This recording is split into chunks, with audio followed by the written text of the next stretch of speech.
Welcome back to Essence TV. The conversation today is around addressing the issue of poverty, and it celebrates the incredible power of one. There's an old song that says one is the loneliest number, but I'd like to suggest that one is a very powerful number, especially when you think of the ripple effect. A stone hits water and sends ripples out far beyond that point of contact. Addressing poverty in a war-ravaged nation is a massive undertaking, even on a government level, but just imagine the passion that's required of a married Adelaide mother of three to decide to tackle poverty head-on herself. Today we're chatting with Kevin Taylor of the 2H Project, an organisation that Kevin's wife, Kate Taylor, founded some 10 years ago after visiting Cambodia on a quick trip. And the rest, they say, is history, but as we're discovering, it's history in the making. Now, Kevin, before the break, we heard about two aspects of the work of the 2H Project.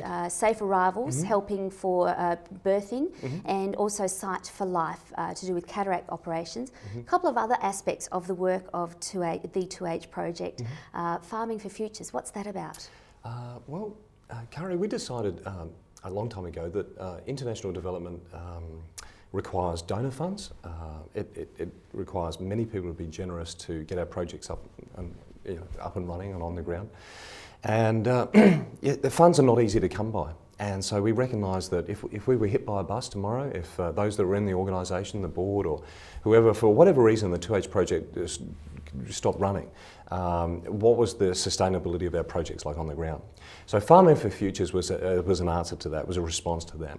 And so we were able to establish 50 hectares of farming land in Cambodia. And it's very simple. It runs as a commercial farming project, and we raise profits from that, and the profits go back into our other projects. Very simple. Fabulous. I noticed on the website, the 2hproject.com, that there was a little comment there about giving a man a fish and you feed him for a day. Teach him how to fish and you get rid of him for the weekend. I like it. That's great. But it really is important to make these projects sustainable so that they're not then reliant on handouts. Yeah, exactly. And it's not a good power situation for those in third world developing nations to always have their hand out and waiting for the neo-colonials, so to speak, to give them their pocket money. And so, we just wanted to really break that cycle. Cambodians are hardworking. They're smart, they're intelligent. Angkor Wat, the temples in Cambodia, proved that they were probably one of the greatest civilizations on the planet at the time. They were the Southeast Asian equivalent of the Roman Empire. And so they know how to work hard. As we always say, they just need hand-ups, not handouts.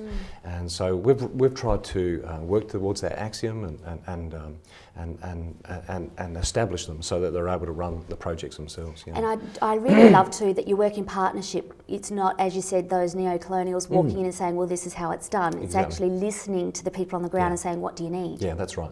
All of our projects, if you go to Cambodia, you won't find the 2H project. You won't find our offices, you won't find any offices there, you won't find white Land Cruisers with flags in them, you won't find banners flying in the sky. The 2H project is, we say we want to have a very small footprint in the nation of Cambodia. Rather, we work with individuals, communities and organisations there that are very entrepreneurial and have a development bent. And many times they will say to us, Cambodian people will share their ideas and their visions, and they will say, my heart for my people. And we understood very quickly that the Cambodian people will help Cambodian people themselves. Yeah. Yes, yeah. And on the back of that, the strength of the business or the microfinancing that you've set up too. Tell us about that. That's right. Beyond Business is exactly what we were speaking about before, Kari. It's about keeping families together. If you can bring an income into a family, the kids can go to school, dad feels good about himself, the relationships work well in the family. It's when there's no money and when there's no income that things start to go ordinary.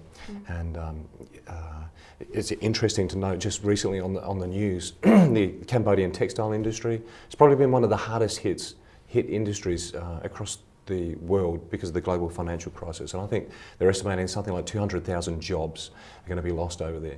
What the net effect of that is that unfortunately, many of those young ladies who have been employed in the textile industry will be forced into the sex industry and what they loosely call the entertainment industry.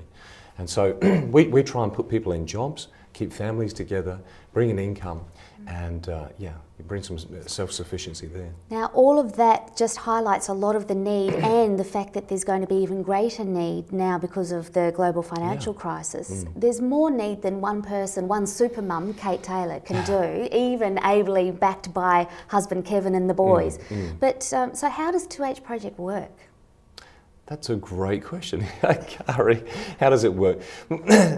We understand. I think the 2H Project really is based on this foundation that if Kate was here, she wouldn't mind me saying that she's a fairly ordinary person, yeah?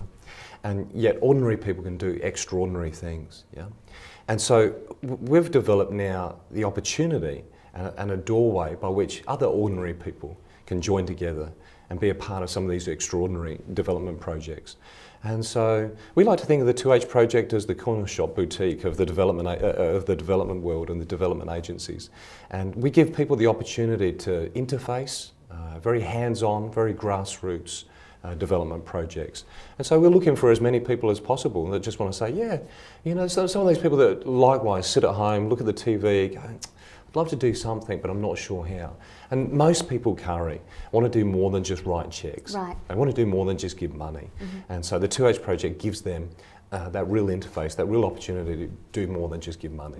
And indeed, if people go to the website, the2hproject.com, they can become friends of the 2H Project and get regular updates. I noticed on the website that the oldest and probably most interesting friend you've got is in his 90s and very interested in your work, which is fabulous. Yeah, he's fabulous. Now, obviously, over the 10 years, things have changed. Kate's got a qualification. She's now heading up this, medical teams and all sorts of things happening.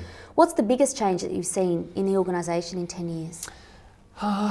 The biggest change that we have seen, I guess, is the number of people that are becoming involved and the influence that the 2H Project is having in Cambodia.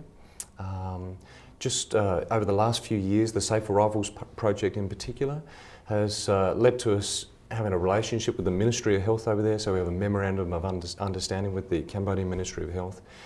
And they, as a consequence of our TBA training, have given us an open door to train TBAs right the way through the nation of Cambodia. It's a huge undertaking for us. We're a minnow in the development world, and yet they have recognised the way that we do things. We haven't asked them for money. The Cambodian government has a budget per person of $2 US a year. And so one of the things they first said to us was, thank you for not asking us for money, we don't have it. And I guess that's one of the greatest things, is just seeing that doorway open. Fantastic. Well, when we come back, I'm going to ask you about what that government involvement and endorsement means for the 2H Project. We're chatting with Kevin Taylor. His wife Kate started an organisation after a trip to Cambodia. Her heart was completely captured by the need and the opportunity and the power of one to bring help and hope as we continue our conversation around the issue of poverty and looking at the 2H Project. Hope you can stick with us on Essence TV.